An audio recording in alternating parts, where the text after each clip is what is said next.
आगे बढ़ेगी, क्योंकि आप सभी एक स्टूडेंट हैं, कोई 9th के हैं, कोई 10th के हैं, कोई 11th 12th के हैं। अभी आप लोगों का सफर बहुत कठिन है, बहुत ज्यादा कठिन है। देखते हैं कि लोग पढ़ाई को बहुत आसान लेते हैं। पंखा तो ना कर दे, लेकिन ऐसा नहीं, आज की पढ़ाई एक संघर्ष है, क्योंकि कंपटीशन बहुत है, बहुत इजी नहीं है। वो समय गया जो लोग पढ़ाई PCA में लेते थे, पढ़ लेते थे। देखिए, मैं फिर यही कहूँगी कि पढ़ाई के साथ साथ जब तक हम अच्छे इंसान नहीं बनते हैं, तो हमारी पढ़ाई कहीं न कहीं सफल नहीं होती है। अच्छे इंसान हम कैसे बनेंगे, इसके सोचना है आप सभी को। अधिक से देखा जा रहा है कि लोग आजकल के बच्चे बहुत अपने अंदर अलग से भावना लेके बढ़ रहे हैं। उनके अंदर ये भावना होती है कि हम सफल हो रहे हैं, हम अपने दोस्तों को क्यों बताएं, हम अपने कलीगों को क्यों बताएं, अपने पड़ोसियों को क्यों बताएं। लेकिन हमें ऐसा नहीं बनना है। हमें बनना है अपनी सोच को उन्नत बनाने में, अपनी सोच को उत्कृष्ट बनाने में। यानी हम जब तक ये भावना में नहीं लाएंगे कि हम पढ़ेंगे और दूसरों को भी पढ़ाएंगे, तो हम लाइफ में कुछ नहीं कर सकते। जब तक एक इंसान प्रण ले, हर एक छात्र प्रण ले कि हम अपने साथ साथ कम से कम 5 लोगों को जरूर शिक्षित करने की भूमिका निभाएंगे, तो लाइफ में जरूर सक्सेस होगी। क्योंकि वो 5 बच्चों की जो भूमिका आपके अंदर होगी, वो कहीं न कहीं आपको सफल इंसान बनाने के लिए बहुत ज्यादा जरूरी है। इसलिए मैं सभी से कहूँगी, आपको विश्वास नहीं होगा, अगर 5 से 6,000 बच्चे मेरे अंदर हैं ऐसे जो खुद भी पढ़ रहे हैं और औरों को भी पढ़ा रहे हैं। इसका मतलब ये नहीं है कि वो कुछ नहीं कर रहे हैं। वो बच्चे वो हैं जो आज कहीं न कहीं जॉब में भी चले जाते हैं, लेकिन वो एक भावना लेके निकले, हम शिक्षित होंगे तो हम अपने समाज को शिक्षित करेंगे, अपने देश को शिक्षित करेंगे। जब तक हम सभी नहीं चाहेंगे, हमारा बिहार, हमारा भारत शिक्षा के दौर में कभी आगे नहीं बढ़ेगा। सरकारी बहुत सी योजनाएं बना रही है, सरकारी स्कूल में पढ़ने के लिए बहुत सारी योजनाएं बना, लेकिन लोग स्कूल क्यों जाते हैं? अभी मैं कहती हूँ कि अधिकतर लोग इसलिए स्कूल जाते हैं कि स्कूल में खाना मिलेगा, स्कूल में पैसा मिलेगा, स्कूल में साइकिल मिलेगा। लेकिन हमें स्कूल ये पाने के लिए नहीं जाना है। ये सरकार आपको दे रही है ताकि आप उन सब चीजों से दूर हो पढ़े। लेकिन मैं सरकारी स्कूल की टीचर हूँ, मुझे नहीं लगता कभी किसी माता पिता ने आके कहा होगा कि मैडम आज मेरे बच्चों के लिए सदन की पढ़ाई नहीं है। इसलिए जरूर आते हैं कि मैडम मेरे बच्चों के खाता में साइकिल का पैसा नहीं गया, खाना का पैसा नहीं गया। ऐसा नहीं होना है। इसके लिए आप सभी बच्चों को जागरूक होना होगा। जब तक आप नहीं जागरूक होंगे, आप अपनी शिक्षा को नहीं समझेंगे, आप अपने परिवार की सोच को नहीं बदलेंगे, तो समाज में बदलाव नहीं हो सकता है। बच्चों, आप राष्ट्र निर्माता हैं, आप चाहें तो बहुत कुछ कर सकते हैं। ये मत सोचिए कि हम लड़का है या हम लड़की है। हम इंडिया में किसी से कमजोर नहीं है। ये आपको बहुत सारे बेटियों से आगे करके दिखाया है। मुझे अच्छा लगा कि जब इस बात आई तो मैंने देखा कि अभी के दौर में बहुत है, पूरी तरह से गाँव है, लेकिन कोचिंग सेंटर में इतने सारे बच्चे पढ़ने आते हैं और अच्छा लगता है कि यहाँ से बच्चे मेडिकल की तैयारी करते हैं। हर साल देखती हूँ कि कुछ बच्चों को लेकर मेडिकल का एग्जाम बनाने लेते हैं। और ये बहुत अच्छी सोच है कि हमारे ग्रामीण परिवेश में भी माता पिता बच्चों को पढ़ने के लिए भेजते हैं। बच्चों की सोच है कि हम डॉक्टर, इंजीनियर, कलेक्टर बने, लेकिन कब बनेंगे? सिर्फ सोच से नहीं बनेंगे। उसके लिए हमें बहुत कड़ी मेहनत करनी पड़ेगी, बहुत ज्यादा प्रयास करना पड़ेगा। और सबसे पहले आजकल जो इंटरनेट का जमाना है, उसमें जो सोशल मीडिया में हम लोग छाए रहते हैं, उससे बचना होगा। सोशल मीडिया खराब चीज नहीं है, मोबाइल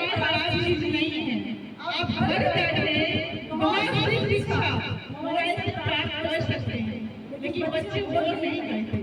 बच्चे क्या कराते हैं, रील्स बनाते हैं, इंस्टाग्राम चलाते हैं, फेसबुक चलाते हैं, लेकिन काम का चीज जो होता है वो नहीं देखते। आपको किसी भी समस्या का समाधान खोजना हो, किसी भी विषय की जानकारी आपको खोजनी हो, तो गूगल सबसे आसान वे में मिल जाता है, लेकिन हम वो नहीं करते। हम सिर्फ सोशल मीडिया के जमाने में न्यूज़ पे बहुत ज्यादा ध्यान देते हैं, जो कहीं न कहीं हमारी बर्बादी का बहुत बड़ा कारण बनते जा रहा है। सारे बनाने को कितने बच्चों ने सुना है? आप किसी हाथ उठाइए कि सारे बनाने को कितने बच्चों ने सुना है? आप और भी नहीं जानते हैं। अच्छा ये बताइए कितने बच्चे रील्स बनाते हैं? अरे कोई बनाने के लिए नहीं बच्चा बनाता है, ऐसा नहीं है।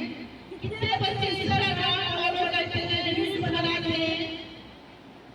हाथ उठाइए। कोई नहीं बनाते हैं। बनाते हैं, आप बनाते हैं। अब बनाते हो क्या? आप भी बनाते हो बच्चा, रील्स बनाते हो, अच्छी बात है। किस किसके पर रील्स बनाते हो? इंस्टाग्राम पे बनाते हो। कितनी उम्र हो गई तुम्हारी? तुम्हारी उम्र कितनी हो गई? अच्छा किस क्लास में पढ़ते हो? अच्छा आप बताइए, ठीक है बच्चा है, इंस्टाग्राम चलाता है, 6 का बच्चा है, इंस्टाग्राम चलाता है, रील्स बनाता है, तो क्या इसका माइंड डेवलप नहीं होगा? होगा। क्यों कहते हैं? आप सोशल मीडिया फेसबुक पे जाइएगा तो क्यों दिखता है 18 साल से ऊपर? इंस्टाग्राम का लिया खोलिए जाता है 18 साल से ऊपर, वहाँ पे हम जरूर अपना टाइम देंगे तभी हमारा वो बन पाएगा। तो जब इस उम्र से बच्चे इस चीजों में लग जाएंगे, निश्चित रूप से कहीं न कहीं वो पढ़ाई से पीछे छूट जाएंगे। आप मोबाइल में पेरेंट्स का जरूर लें, लेकिन पढ़ने के लिए लें। आपके सर जो पढ़ाते हैं बहुत अच्छा पढ़ भी जाती है, हो सकता है कुछ कंसेप्ट आपके दिमाग में क्लियर ना हो पाता है ना? आप गूगल खोलिए, यूट्यूब खोलिए, बहुत सारे कंसेप्ट है जो हो सकता है सर पढ़ाएंगे, पूरा का कंसेप्ट कभी लग जाए उसको बोलने लगा पढ़े, लेकिन वो नहीं करते। लेकिन करना आपको वही होगा, क्योंकि आज का जनरेशन बहुत डेवलप हो गया है। हर कोई पढ़ाई हमको ऑफलाइन के साथ साथ ऑनलाइन भी पढ़ना होता है, तब जाके हम समझते हैं कि कंपटीशन कितना हार्ड है। कंपटीशन इतना इजी नहीं है। अगर आप सभी बच्चे जीवन में आगे बढ़ना चाहते हैं तो अपने कंसेप्ट को हमेशा क्लियर रखिए। ये मत सोचिए कि आपका दोस्त, आपकी दोस्त जो है वो साइंस पढ़ रही है इसलिए हम साइंस पढ़ेंगे, नहीं। आपकी रुचि किस विषय में है, किस सब्जेक्ट में है, ठीक है पढ़ाई में नहीं है, किस चीज में आपको बहुत मन लगता है, उसमें आप अपने करियर को बना सकती हैं। लेकिन समझना होगा, मैं आपको बताऊं कि मैं 10 साल से करियर काउंसलिंग का काम करती हूँ। बहुत सारे बच्चे ऐसे हैं जो कहते हैं मुझे पढ़ाई में मन नहीं लगता, मैं जगत में कुछ भी नहीं कर सकता। वो बच्चे कहीं न कहीं आज जॉब में है और बहुत अच्छी सैलरी पा रहे हैं। तो हमारा कहना है कि हमारा कंसेप्ट क्लियर होना चाहिए कि हमको लाइफ में क्या करना है। हमारा दोस्त कंसेप्ट हमारा नहीं है, हमारा मन किसमें लगता है वो हमारा कंसेप्ट है। दुनिया में ऐसा कोई इंसान नहीं रहा जिसके अंदर कोई खूबी ना हो। हर एक के अंदर कुछ न कुछ खूबी होती है। अपने अंदर की खूबी को पहचानिए, अपने पेरेंट्स को बताइए, अपने टीचर्स को बताइए, उसके आपका करियर कैसे बन सकता है उस दिशा में आप जाइए। आने वाले समय में सरकारी नौकरी इतना आसान नहीं है, प्राइवेट जॉब पर कुछ बढ़ता जा रहा है, हमारा खुद का बिजनेस काफी आगे होता जा रहा है। लेकिन कभी भी कर सकते हैं जब हमारी पढ़ाई के प्रति रुचि होगी। हम कैरियर को ढूंढने तो कैसे ढूंढेंगे? हमारा देश मजदूर होगा तो कब ढूंढेंगे? किसी को मेकअप करने में बहुत अच्छा लगता है, बहुत मन लगता है। हम ऐसे जानेंगे कि कोर्स को ढूंढेंगे तो सिंपल सा पायलट हो जाके कोर्स में, और जब हाई क्वालिटी का पायलट हो जाएगा तो धंधा का बात नहीं होगा। होगा ना? कोई स्कूल होता है, छोटा सा होता है, और स्कूल बहुत बड़ा होता है, वहाँ के टीचर्स बहुत क्वालिफाइड होते हैं, तो वो लोग जगह का धंधा होता है कि नहीं होता है? वही चीज है। हम लाइफ में सोचें कि हमें क्या करना है, क्योंकि लड़का हो या लड़की, सभी का आज के दौर में आज निर्णय लेना बहुत ही ज्यादा जरूरी है। लेकिन बेटा सोचती है कि मेरा क्या करना है, काम करके शादी से पहले मम्मी पापा खिला ही रहे हैं, शादी के बाद पति खिला रहे हैं, ये सोच से आप सबको दूर जाना है। मुझे तो लगता है लड़कों से ज्यादा जरूरी हो गया है समाज में लड़कियों का पढ़ना और लड़कियों का आगे बढ़ना, क्योंकि अगर हमारी बेटियां नहीं पढ़ेंगी तो समाज में दहेज प्रथा, बाल विवाह जैसी कुरीतियां जो हैं कभी खत्म नहीं होंगी।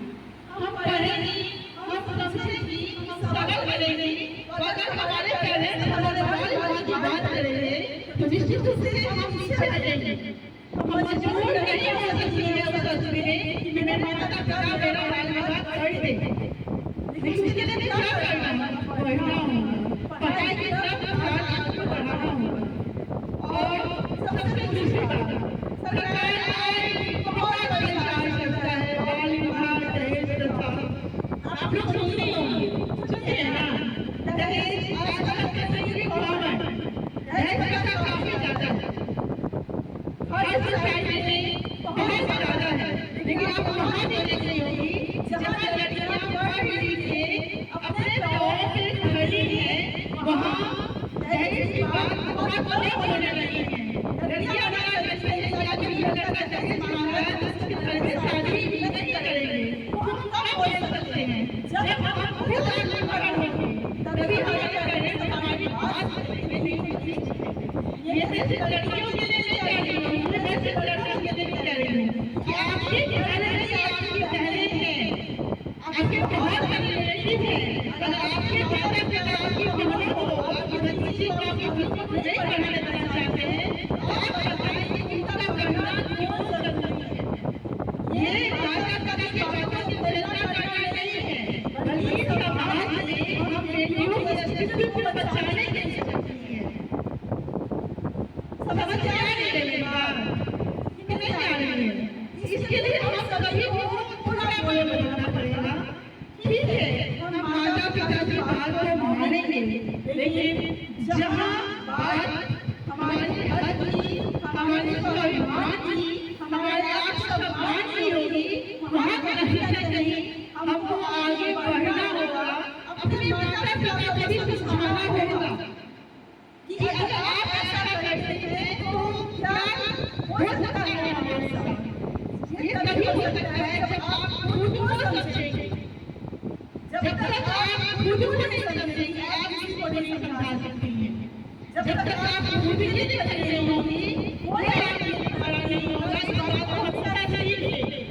लोग कहते हैं ना कि फलाना नहीं लगा, आप खुद लड़ाई करके पूछिए नहीं लड़ी, क्यों लड़ेगा कोई आपके लिए?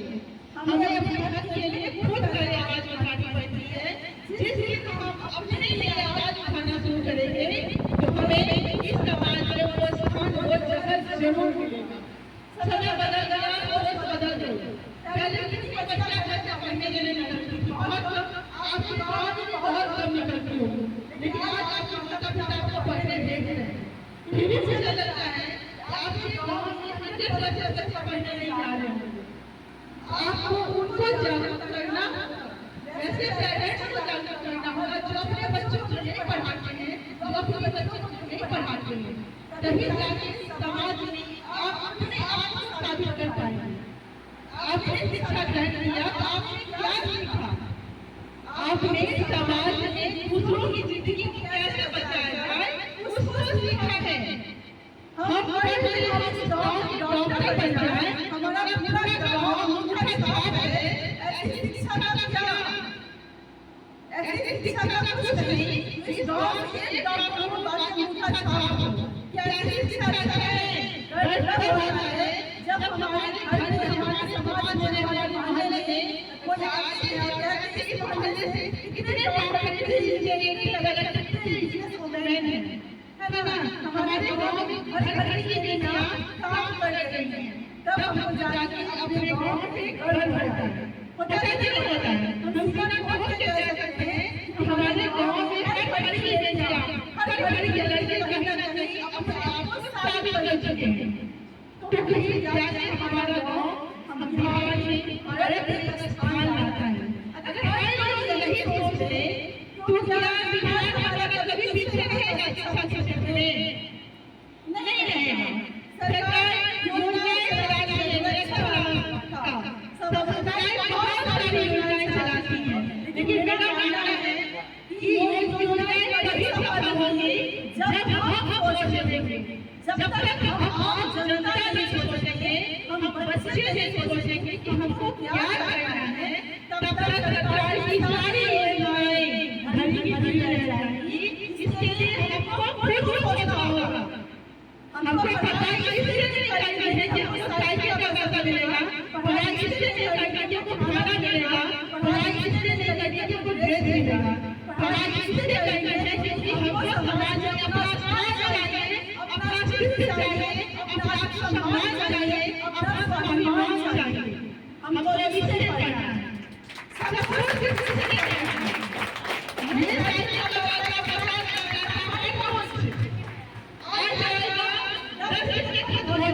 लेकिन हमारी शिक्षा कभी खत्म नहीं होगी, कभी खत्म होगी। अगर हम अच्छे से पढ़ लेते हैं हमारी शिक्षा कभी खत्म नहीं होगी। लेकिन कितना देखा जाता है, मैं सरकारी स्कूल की बात करती हूँ, बच्चे का नाम बोला जाता है, बच्चे स्कूल नहीं जाते। अगर मैं गलत करती हूँ आपके स्कूल से जाके मैं आंकड़े निकलवा दूंगी कितने बच्चों को 100% उपस्थिति है, नहीं होगी। बच्चे सोचते हैं नहीं अलग तो क्या होगा, मास्टर साहब बेटे इसको बनाइए देते, नट्टी को पास बनाइए जाएगा, एग्जाम हम देंगे। यही सोचते हैं कि हम लोग चलते हैं, कोशिश तो हम लोग कर रहे हैं हमारा सिलेबस कंप्लीट हो जाएगा। यही सोचते हैं कि बच्चे कोशिश करना गलत नहीं है, कोशिश मैं भी अपने बच्चों को पढ़ाती हूँ, लेकिन मेरा स्कूल जाना बहुत जरूरी है। अगर आप किसी से आप नहीं पढ़ाते हैं, दोस्त टीचर करके दोस्त है, आप स्कूल जाए नहीं जाए सरकार ने वो पैसा नहीं देगी। लेकिन ऐसा कोई स्कूल नहीं है जहाँ सरकार की जो योजनाएं नहीं चलती हैं, आप उस बात का प्रबंध करते हैं। अगर आप किसी से आप नहीं पढ़ाने वाले हैं, आपकी आय का बनता है, आप उसके साथ क्लास में बोलेंगे पढ़ने आए आपको पढ़ाइए, लेकिन ऐसा नहीं करते। हमने सारे जगह स्कूल पर प्रशासन पर डाल देते कि पढ़ाई नहीं होती है, लेकिन जिससे आप सारे बच्चे स्कूल पहुंचने लगेंगे, आपके टीचर को आपको पढ़ाना ही है। आप नहीं चाहते हैं इसलिए लोग सुस्त बन जाते हैं।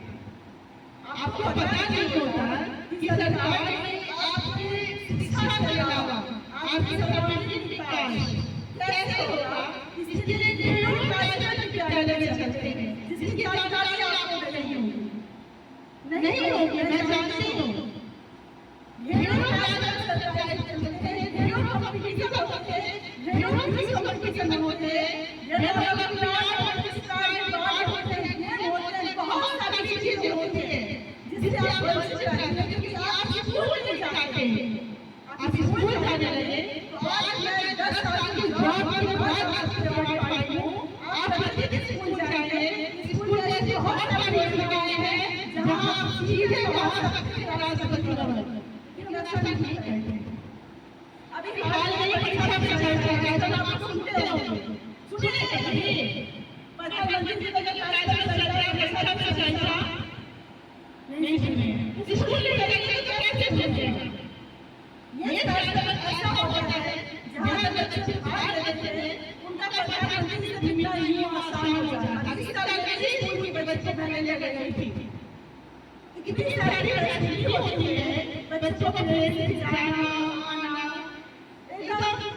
अच्छा रहना, खाना पीना और हमारी मानवीय परिस्थिति से मिलना यूं हो गया। वो सपने में नहीं सोचती थी कि हम ऐसा कर ही सकते हैं, लेकिन इसका कारण क्या था? वो प्रतिदिन स्कूल आती थी, उसको पता था कि स्कूल में कौन-कौन से कार्यक्रम होते हैं और जब मैंने बच्चों का पार्टिसिपेट करवाया, 6 बच्चों का सिलेक्शन हुआ था स्टेट लेवल तक के लिए। स्टेट लेवल से बस फिलहाल 2 बच्चे गए थे। एक हमारे स्कूल की थी गया छात्रा राजकुमार। तो आप लोग स्कूल जाए, मैं यही कहूँगी ट्यूशन पढ़े लेकिन स्कूल भी जाए। स्कूल हमारे अंदर बहुत सारी बातों को उजागर करता है। स्कूल के अंदर हमारा सर्वांगीण विकास होता है। सरकारी स्कूल में ढेरों टीचर होते हैं, ऐसा कोई भी स्कूल नहीं है जहाँ सबसे बड़ा टीचर नहीं है, लेकिन आप लोग नहीं जानते। मैं आप सभी से एक शिक्षक होने के नाते आग्रह करूँगी कि आप लोग स्कूल जाए, स्कूल की योजनाओं का लाभ उठाएं। आपके स्कूल में लाइब्रेरी है, आपके स्कूल में प्रयोगशाला है, इसमें ताला पड़ा होगा, आप उसको खुलवाएं। ऐसा कोई हाई स्कूल नहीं है जिसमें लाइब्रेरी नहीं है, ऐसा कोई हाई स्कूल नहीं है जिसमें प्रयोगशाला नहीं है, लेकिन आप स्कूल जाते हैं तो आपको पता ही नहीं है। हो सकता है कि प्रयोगशाला में ताला लगा हो, आपका दायित्व है कि इसको खुलवाएं। टीचर को कहते हैं कि हमें लाइब्रेरी का यूज करना है, लाइब्रेरी का यूज करना है, टीचर मजबूर हो गया आपको करवाएंगे।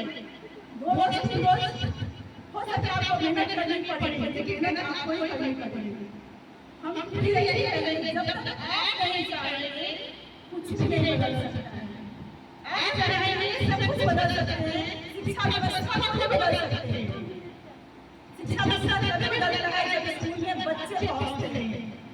जब बच्चों की भीड़ होती है ना, तो हर व्यवस्था को भीड़ करना ही पड़ता है, सभी को करना पड़ता है। कितने सारे बच्चे थे, सारे कितने सारे बच्चे फटाक से समझाया आपको हवा में लग रही है ना। सरकारी स्कूल में सुविधा तो सोचती कितने सारे बच्चों को करनी लगेगी, वही 2-4 बच्चे होते तो छोड़ नहीं देते, 2-4 ऐसे काम चल जाए। वही चीज होती है जब हमारी संख्या ज्यादा होती है ना, तो हमको हर कुछ करने के लिए ध्यान लगाना पड़ता है। वो तभी लगेगा जब आप सभी बच्चे जाएंगे। मैं इस कोचिंग सेंटर के सभी बच्चों को शुभकामनाएं देती हूँ कि आप लोग यूं ही मन लगाकर पढ़ें, अच्छा करें, पर एक अच्छे इंसान की जरूरत है, क्योंकि आज समाज में इसकी बहुत ज़्यादा जरूरत है। बच्चे आजकल हर जमाने में अपने पेरेंट्स का, अपने टीचर्स का, अपने समाज के लोगों का कैसे सम्मान करना है ये भूलते जा रहे हैं। हम लोगों का समय था जो लोग देखते हैं पुराने टीचर्स को पेरेंट्स को पढ़ाना चाहिए, लेकिन आज बच्चे देखते हैं ऐसे और ऐसे घूम के चले जाते हैं। जब टीचर से टीचर को पहचानते हैं उसका नहीं पहचानते। ऐसा नहीं करना है। आप लोगों को पढ़ाई के साथ-साथ अपने अंदर अच्छा संस्कार भी डालना है, तभी जाकर समाज में आप अपने आप को शामिल कर पाएंगे। मैं बार-बार बोल रही हूँ अपने आप को शामिल करें। मैं इसलिए बोल रही हूँ कि इस 10 साल का जो मेरा सफर है, मैं आपको बताऊँ कि 10 साल की जॉब में किसी को ऐसी बात नहीं की। मैंने जरूर बहुत ही काम किया होगा जो मुझे मिला था कि आप थोड़ा रोशनी डालें। तो मैं आपको बताती हूँ कि मैं गर्ल्स स्कूल की टीचर हूँ, मेरे स्कूल में बढ़ती हुई बेटियाँ हैं। मैं अपने स्कूल में बाल से दूरियों को रोकती हूँ। हमारे स्कूल में अगर किसी भी बच्ची की बात होती है, बच्चे मेरे पास आते हैं और बोलते हैं कि अगर मेरे माता पिता मेरा शादी करना चाहते हैं, मैं उन्हें घर तक जाकर उनको समझाती हूँ और उस शादी को रोकती हूँ।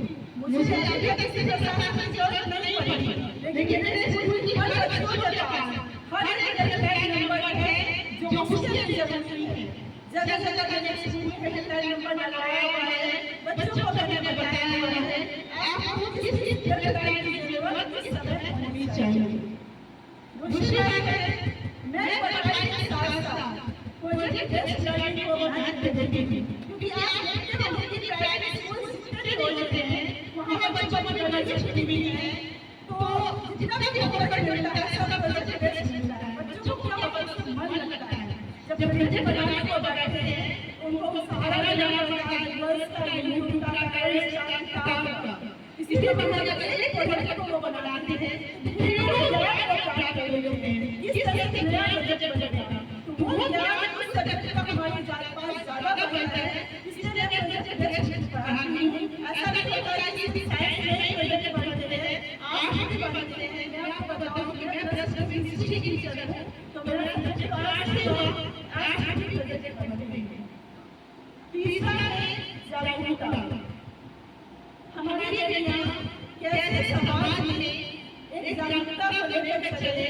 पिछले साल मेरे स्कूल की एक बच्ची जो गलत पढ़ती है उसको नायका अवार्ड मिला। सिर्फ गलत बच्ची को और सरकार के द्वारा नायका अवार्ड मिला जिसका मैंने नहीं किया था। आप मुझे कैसे मिल गया? 11th में पढ़ती है वो बच्ची मेरे साथ मेरे साथ घूम के नहीं मेरी सोच से प्रभावित होते वो बच्ची समाज में जागरूकता फैलाने का काम करते हैं। बच्चों को कैसे स्कूल भेजा जाए उसका काम करते हैं। वो बच्ची समाज में बच्चे घूम रहे हैं स्कूल के आगे तो वो समझाते हैं स्कूल क्यों नहीं जाना, उनका पढ़ना कितना जरूरी है। वो समाज में बात बातों पर भी बात करती है। 10 लड़की जहाँ बैठती है वहाँ बात करती है, गाँव से क्या हो सकते हैं। इस सब तरह से विभिन्न वो पढ़ाई के साथ साथ विभिन्न कामों को भी करती है तो उसको नायका अवार्ड भी मिला। बहुत सारी बच्चियां ऐसी हैं जिसको समाज में बहुत सारा अवार्ड मिलने दिलाया। मैंने नहीं दिलाया, मैंने एक रास्ता दिखाया। मैं रास्ता दिखाने चली आई हूँ, काम आपको करना है। हम पढ़ाई के साथ साथ समाज से जुड़े, सामाजिक कामों को भी करें तभी जाके हमारी सोच डेवलप होगी। सिर्फ हम आप पढ़ जाएंगे ना तो शायद आप बहुत बड़े डॉक्टर बन जाएंगे लेकिन सफल इंसान नहीं बनेंगे, ऐसा मेरा मानना है। बाकी आपकी सोच हर इंसान को अपने अंदर थोड़ी सी करुणा भाव, थोड़ी सी सामाजिकता, थोड़ा सा आत्मसम्मान रखने की बहुत ज्यादा जरूरत है। इन्हीं बातों के साथ मैं अपनी वाणी को विराम देती हूँ और आप सभी बच्चों से चाहूंगी आप सभी बच्चे आज मेरे साथ एक संकल्प जरूर लें कि आप अपने साथ 5 बच्चों को जरूर पढ़ाएंगे जो बच्चे नहीं पढ़ते हैं उसको पढ़ने के लिए प्रेरित करेंगे। मैं चाहूंगी कि इस कोचिंग सेंटर से सारे बच्चे मेरे स्कूल में जरूर आइए, खुद भी पढ़ो और लोगों को भी पढ़ाओ।